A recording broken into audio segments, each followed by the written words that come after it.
Deuxième fois après 2018, la troisième fois pour l'Italie. La Suède aussi qui passe par les barrages.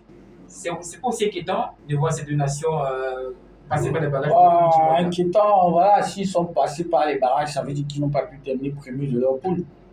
C'est aussi simple que ça. Après, comme je disais, autant je disais pour le Cameroun, passer par les barrages, c'est pas la fin du monde. Il y a deux voies pour arriver en Coupe du Monde, soit la qualification directe, soit tu passes par les barrages.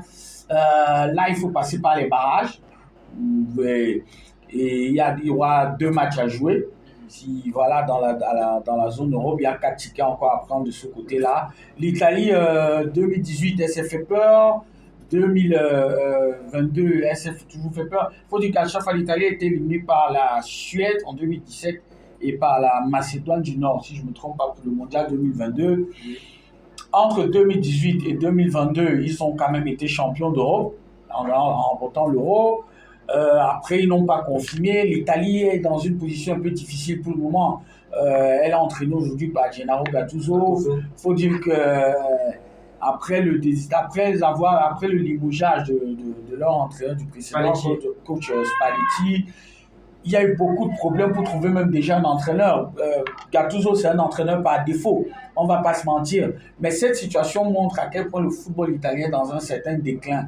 Depuis quelques années, ils n'ont pas véritablement assuré la relève après la grande génération dorée des Totti et consorts. Et puis, tu sais, comme ils ont cette culture des joueurs, je n'ai pas envie de dire de vieux joueurs, mais de joueurs âgés, expérimentés, ils ont un peu trop tiré sur la corde. Et du coup, quand ceux-là ont arrêté, c'est difficile de trouver la relève. Moi, je regarde le football italien aujourd'hui et sans te mentir, déjà, je vais te dire un truc qui va t'étonner. Il n'y a aucun club italien parmi le top 10 de l'UEFA.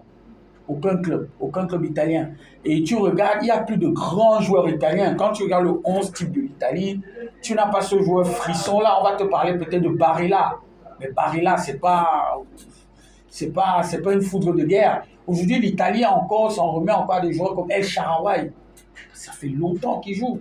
Et malheureusement, il faut passer par les barrages. Ils vont encore se faire peur. Même s'il ne joue pas à Retegui, qui est l'un des meilleurs.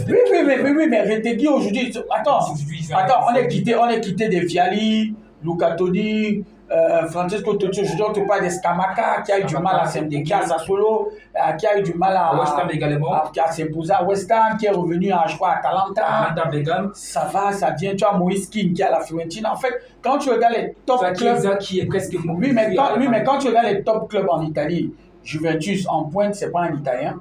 Non. L'Inter en pointe, c'est pas un Italien. Milan en pointe, c'est pas un Italien. L'AS Roma en pointe, c'est pas un Italien. Lazio en pointe, c'est pas un Italien. Donc tu vois que même dans les top clubs italiens, même, tu n'as pas de véritables attaquants. Alors qu'à l'époque, tu pouvais pas te retrouver dans ce genre de situation-là.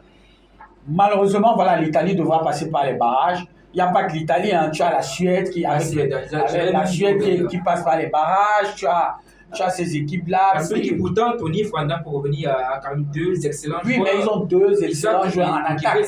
En attaque, ils ont Isaac, ils ont Gyökeres. Ils ont aussi Elanga. Ils ont Elanga, oui, c'est vrai, mais ils ont mal débuté cette campagne de qualification. Il ne faut pas qu'on se mente. Et après, ça entraîne. J'espère que ça ne va pas leur coûter leur place. Dans la poule de la Suisse, hein, la Suisse qui passe dans la Suède. Oui. Et bon, on va voir ce que ça va donner. Ça va être une compétition, un mini tournoi très alléchant à regarder.